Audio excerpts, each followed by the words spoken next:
Indonesianya itu aja ya. Bahasa Indonesia itu lebih ke tanggung jawab terhadap social responsibility, company social responsibility itu namanya. Company social responsibility.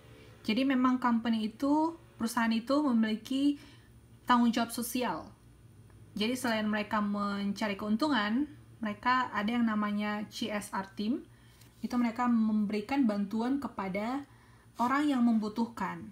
Kalau kalian sering dengar perusahaan-perusahaan yang kasih bantuan CSR, mulai dari bantuan untuk sekolah. Ini contohnya Freeport. Itu termasuk perusahaan besar ya, yang kita bisa langsung lihat contohnya. Freeport itu mereka untuk orang sekitarnya, penduduk sekitarnya itu yang membutuhkan, mereka kasih bantuan. Terus mereka bangun bandara, mereka bangun jalan tol, mereka kasih bantuan sekolah untuk yang membutuhkan. Jadi sebenarnya orang-orang yang tinggal di situ mereka dapat ini sekolah gratis, terus pengobatan gratis, dan lain-lain. Tapi untuk yang membutuhkan ya. Kalau yang kaya nggak pakai biaya sendiri gitu. Jadi itu hak kita sebagai konsumen. Jadi perusahaan itu, apalagi kalau dia perusahaan besar, mereka disyaratkan untuk ada yang namanya CSR-nya, Company Social Responsibility. Oke. Sekarang udah masuk, Mas Nur Hadi. 56.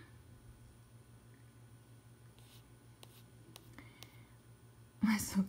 Oke, contoh saat ini.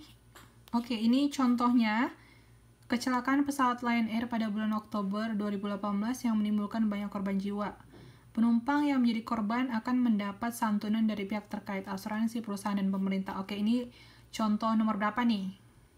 Kalau yang ini. Hak yang di mana ini yang diberikan? Untuk didengar itu, Bu. Ya, benar. Jadi dikasih ganti rugi ya.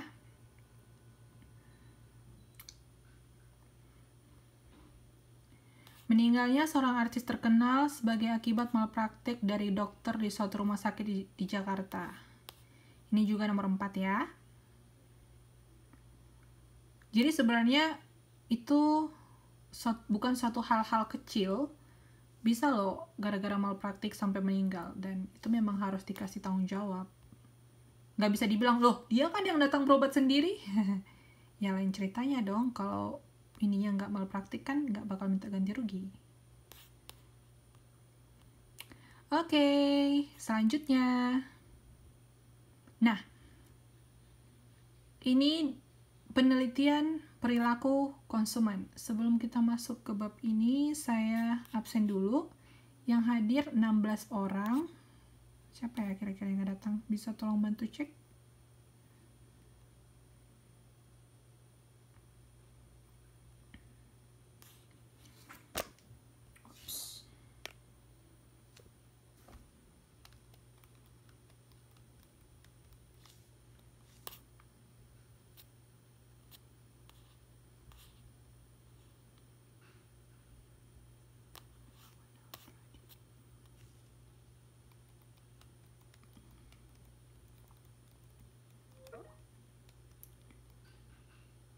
Mbak Yana, Mbak Luyana ya.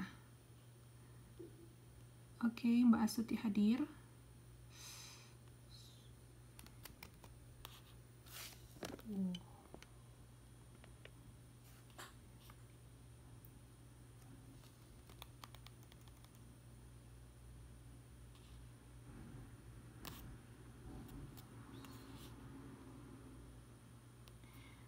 Mbak Dia, Mbak Roida. Mas Endar masuk nggak, Bu? Mas Endar. Mas Endar, mana Mas Endar? Nggak masuk. Mbak Eva belum hadir.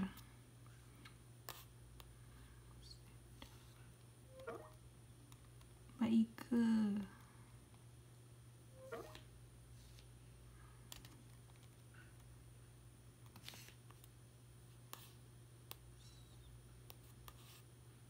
Mbak Ike juga nggak ada, Mbak Ice juga nggak ada ya.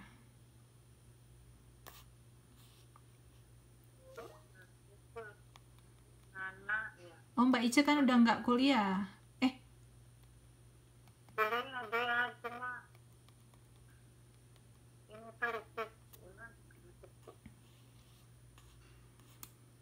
Mbak Mutiana juga nggak ada. Mbak Paiza udah masuk ya. Yang nggak ada tiap masuknya rendah. Oh gitu. Mbak Ice-nya gara-gara ada kesilapan.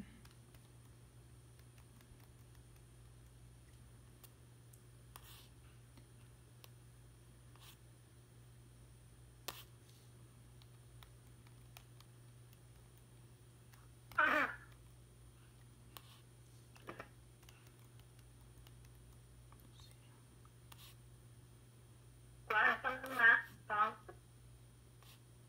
Jadi bidang cuti. Oke. Kuantum.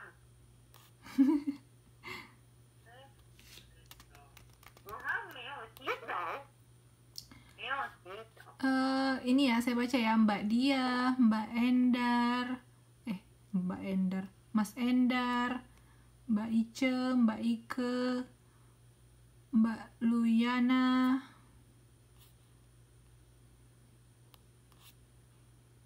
Mbak Ipah, Mbak Mutiana memang nggak ada, terus Mbak Roida, oke? Itu aja kan? Yang lain, Masuk nggak? Mbak Astuti masuk.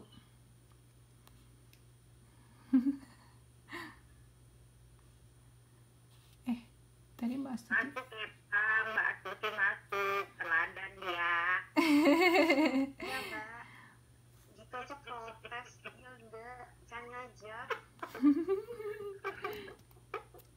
Ini tadi Mbak Nyai mau bilang apa? Hemes hijau apa sih? Ametis kau katanya, aku malas mandi, capek mabuk Bu. Ah? Yang ini besok pagi aja. Tadi sore udah mandi, baru pulang ini susu.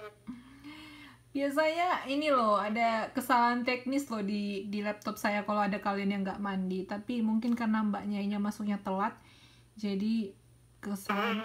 Masalah Bu. Sama mandi nggak mandi tuh sama seperti gini juga. Mandi nggak mandi tetap cantik gitu. Ya perempuan kan nggak cantik, masa ganteng sih. Jawabannya suka sekali ya. Ya lanjut. Ya, ada yang kangen berat loh Mbak. Nanti di chat aja Mbak Astutinya ya, kalau udah kangen-kangenan. Oke, selanjutnya penelitian perilaku konsumen. Jadi setelah kita bahas-bahas sejauh ini, mulai dari modul 1 sampai modul 9. Nah, jadi pemasar itu perlu mempelajari perilaku konsumen. Mulai dari banyaknya faktor yang mempengaruhi perilaku konsumen, cara mereka mengambil keputusan, cara mereka memenuhi kebutuhan, mencari informasi, dan lain-lainnya. Nah, itu mulai dari budayanya. Penelitian itu perlu dilakukan konsumen karena kita udah bahas bahwa untuk mendapatkan profit yang besar, apalagi perusahaan besar itu, kita perlu mengetahui faktor-faktor dan kondisi konsumen karena setiap konsumen itu beda-beda. Jadi ketika kita ingin menjadi perusahaan yang besar, kita harus mempelajari perilakunya, oke? Jadi perilakunya itu faktornya kayak kemarin kita udah bahas, dari budayanya dan lain-lain. Tugas 3 kalian ya. Oke. Nah, untuk melakukan penelitian terhadap perilaku konsumen itu, nah yang pertama mengumpulkan informasi mengenai perilaku konsumen sehingga pemasar dapat lebih mengenal siapa konsumennya dan perilaku konsumennya dalam mencari, menggunakan, dan membuang produk ini setelah mengkonsumsi. Jadi kita bisa melakukan segmentasi pasar, sebenarnya siapa yang menjadi konsumen kita, dan bagaimana cara konsumen kita ini mencari informasi menggunakan produk kita dan membuang produk itu. Oke, jadi pemasar mengumpulkan informasi itu. Lalu penyusunan model perilaku konsumen dengan banyaknya variabel, mulai dari latar belakang, pendidikan, umur, geografi, gender, dan lain-lain, sehingga bisa mengetahui pola pembelian dan pengambilannya. Lalu mempelajari model-model perilaku konsumen. Yang terbaru kita ada pelajari model-modelnya. Ada berapa modelnya? Model konsumen